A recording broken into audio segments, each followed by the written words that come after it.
Hey, what's going on, everybody? JB the Wrench Mechanic, and today I'm going to be coming at you with something a little bit different.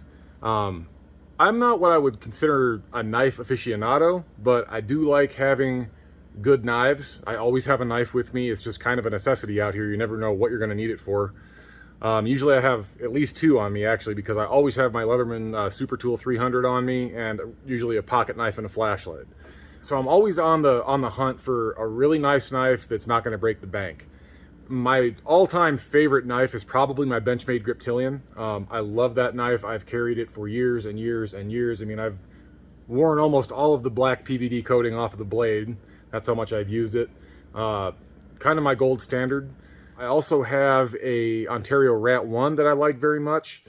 That's actually the version with the D2 tool steel, which out here is not the greatest steel. It's very hard, and it has great edge retention, but it's very hard to sharpen correctly, and it chips like crazy. So that blade needs to be pretty much reprofiled at this point, so I don't carry that much anymore. But recently, I came across something that I think that you guys might be interested in. Personally, for me, I love like Wharncliffe and sheep's foot style blades. If you've ever seen the knife wrench video that Trolsky made, he's a knife maker from Russia or Ukraine, I believe. But you should go watch that video. It's only a couple of minutes long. Basically, he takes a really, really big box end wrench, chops one of the ends off, and forges an awesome looking knife out of it. I love that kind of blade shape. I think that's awesome. So when I saw this knife, it immediately piqued my interest. And then I saw the price and I bought it immediately. And it happens to be this guy right here. This is the CJRB Crag. This particular version is the carbon fiber and black blade version. They make, I think, 10 or 12 different versions of this knife. I like the dark PVD coating on the blades. I like having the non-reflectivity thing. That's just a personal preference of mine, probably from my time in law enforcement. I just, you know, the running gag with cops is, you know, paint it black and put Velcro on it and every cop in the country is going to buy it. I'm not a big fan of Velcro, but I do like black. I don't like anything shiny. I mean, I mentioned that in some of my other videos. I'm very anti-chrome. I just like having nice subdued colors. So when I saw this blade shape, you know, that really, I love this modified sheep's foot blade that they have on this thing. Just a caveat to start with, guys. This knife is made in China. This is actually, CJRB is a division of Artisan Cutlery, and they're actually a pretty decent knife manufacturer. Do they have their issues? Sure. Anything that comes out of China that's, you know, just ridiculously mass-produced is going to have a bad apple come out every now and then. It's just kind of the way it is. But for the most part, these are very, very nice knives. This thing came to me absolutely razor sharp out of the box. I mean, my go-to test when I buy a new knife is, will it shave hair on my hand right out of the box? This absolutely did. And it held that edge for quite a while. Like I said, they make a bunch of different versions of this knife. This particular one happens to have carbon fiber scales, and I can't quite tell. It looks like a carbon fiber veneer to me. It looks like carbon fiber over G10. I don't think it's solid carbon fiber. It just doesn't have that appearance. I could be totally wrong on that. I honestly don't know. If you happen to know, go ahead and chime in the comments and let me know, because I am curious. I've been carrying this thing every day for a month, and I've cut some really thick plastic with it, a whole bunch of cardboard, a whole bunch of rope, a whole bunch of plastic airline tubing, you know, air brake tubing for our trucks. And it actually held a remarkably good edge, and I actually just touched it up, barely, just a bare touch-up for the first time this morning. And now it's right back with just a couple of strokes on some ceramic stones. It's right back to just popping hair right off my hand, just jumps off.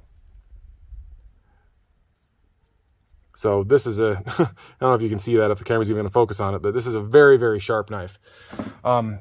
Interestingly enough, the blade steel on this is AR RPM9 steel. Yeah, it's another Chinese alphabet steel, kind of like, it's a powdered steel version of what I believe is 8CR13 MOV, which Spyderco used for their like Tenacious line for the longest time. And I could be totally wrong on that. I know it's a variation, a powdered steel variation of the Chinese alphabet steels. But this particular one actually sharpens very easily and has surprisingly good edge retention for what it is, for the price point, which I'll get to in a minute. But let me run down some specs on this thing for you guys real quick. It is a 3.43-inch blade, so it's just shy of 3.5 inches. There is a little bit of what looks like a finger choil here, but I wouldn't use it for a choil just because it's very easy. I mean, if you do that, if you one little slip, this thing is very sharp, and you'll just slice the hell out of your finger. So I don't do that. The handle itself is plenty long enough. Like I mentioned, it's AR RPM 9 steel. They do make a D2 tool steel version of this knife, but like I said, with my experience with the Ontario Rat 1, it just chips too easily, and D2 is a weird animal. It really does depend on the heat treat, and for the most part, Ontario gets it right, but just for the use that I put my knives through out here, it's a very rough and tumble environment. It's just too much of a risk, so I decided to go with this one, mostly because I like the black blade. I think all of the versions of this knife that are a satin blade or a stonewashed blade are D2. So I think that's part of the reason why I chose it.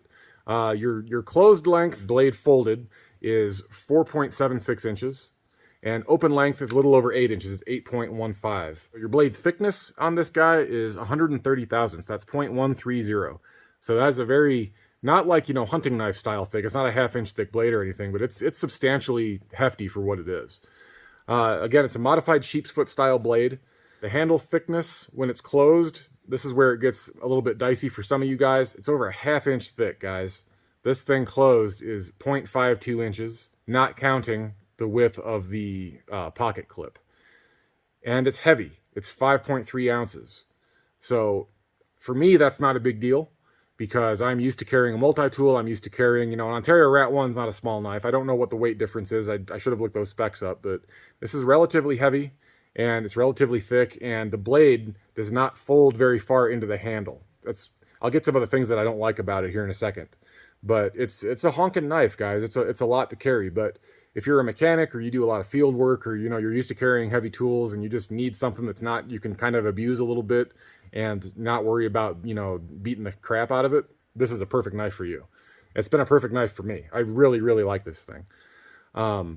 It's a stainless steel liner lock knife, Carson flipper on the back. That's how you open it. Very smooth action right out of the box. I have not disassembled this. I have not re-oiled it. This is exactly how it came out of the box. I haven't even adjusted the pivot. So I'm very impressed with the action on this knife. The engagement of the liner lock is actually very good. It's a little just shy of halfway on your blade.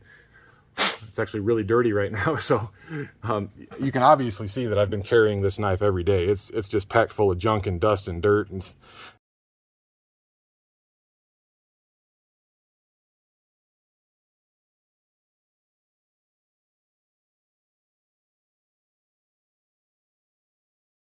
it's not like I just took this thing out and dumped a bunch of dirt on it just for the purpose of making this video. I mean, I actually have been carrying and using this thing every day for about a month, and I've been nothing but happy with it. It's exceeded all of my expectations for a Chinese-made, very inexpensive knife. And that brings me to my next point on the price of this thing. I paid $48 for this knife on Amazon.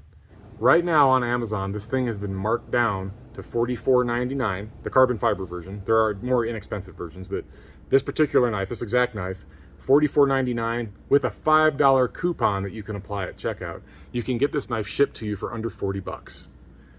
$40. That's a hell of a lot of knife for 40 bucks, guys. Yeah, it's made in China. I know that rubs a lot of people the wrong way, but if you can get past that, you're not going to be disappointed in this thing.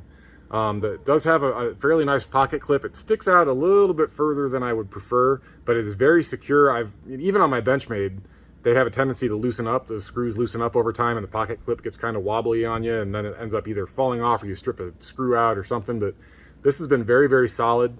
It's tip-up carry, left or right-hand reversible. You can pop the pocket clip off and reverse it here if you're southpaw. There's no provision for tip-down carry, but why would you even want to do that? Who carries their knife tip-down? That's just a personal thing for me. I like tip-up just because you can draw the knife and get it into action very quickly that way.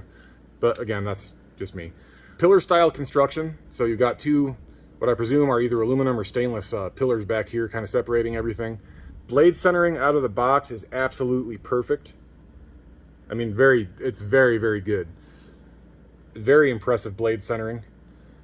Bevel grind is actually very good. I mean, this thing, to be completely honest with you, the blade grind on this knife is better than the one that came on my Benchmade Griptilian out of the box, and that's a US made knife.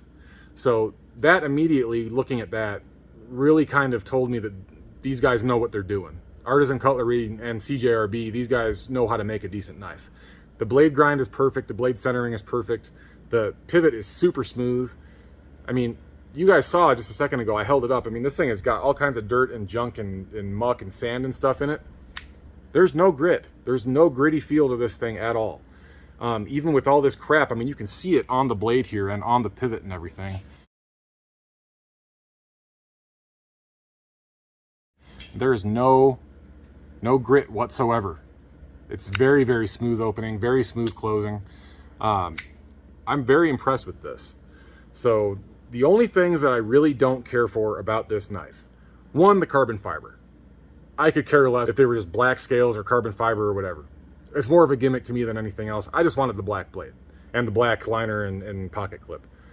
So carbon fiber, I don't really care. Other thing I don't really like, the red. The red on the pivot, just, why? I would be totally fine if that was black or even just regular clear anodized aluminum or something to go with the pillars. The red just kind of sticks out like a sore thumb to me, and I'm not a huge fan of that. If I ever get my lathe back up and running, I might actually try to machine some just regular aluminum pivot sleeves for this thing just to get rid of the red. But again, that's just me. It's a personal preference thing. I don't care for the red. I think it's kind of hokey. Does it affect the performance of the knife at all? No, not in any way, shape, or form. It's, you know, just a personal thing as far as aesthetics. The other thing I don't really care for, the blade is freaking huge, and it's an unusable part of the blade. As you can see right here, maybe you can't, I'm not sure if I can get it in the light correctly, but there's kind of a bevel right here where the blade just kind of goes straight and then they just sort of take some material off right here. If it were me and I was designing this knife, I would just grind all of this off right here, maybe even start from the back and just make that a straight deal and then maybe bevel it just to take that, you know, 1/4 inch or whatever off, because it just makes this thing so much thicker having that extra steel there, and it serves absolutely no purpose. It just adds weight, it adds, you know, complexity to the top bevels here. I just don't see the point of that. They would have scored much higher marks from me aesthetically if they just would have lopped that top section off right there and then just kept the rest of the knife pretty much as it is. Maybe adjusted their bevels a little bit. But yeah, that's just having that little nub sticking out there, just kind of, you can see how it would look if it weren't there, and I think it would really improve the overall characteristics of the knife. But those are really the only two things that I don't care for. The red and the blade shape. Carbon fiber is just, you know, I don't care. I mean, it's fine. It looks good. I mean, it's very well constructed. As far as the grind on the blade, it's not quite full flat ground, but close. I mean, the bevel starts just below the lettering here, so there is a flat that kind of comes out here. But very nice blade shape overall, with the exception of that one little nitpick that I just talked about with that sticking out here. But really, guys, 39 bucks on Amazon, you can't go wrong there. Just go buy one now. Just go get one. Put it in your pocket, carry it, get to know it, use it. It's been a fantastic knife. What did I miss here? Did I miss anything? So your non-locking liner on this side is actually drilled out to reduce a little bit of weight, so that's nice. It is a hefty knife overall, but they have taken some steps to reduce weight. I think that's pretty much it on this thing, guys. I've gone over all the specs that I can think of. But yeah, for $39, I mean, don't even think twice about it. Go buy one. Just go buy one, and if you don't like it, send it back, or send it to me. I'll buy it from you. I'm gonna get a bunch of messages now. Hey, you said you'd buy my knife. No, I probably can't buy your knife. Sorry. But really, these are fantastic blades for the money. And like I said, I haven't touched the pivot. I haven't taken this apart, cleaned it or whatever, and just right out of the box, the action is great. The lockup is great.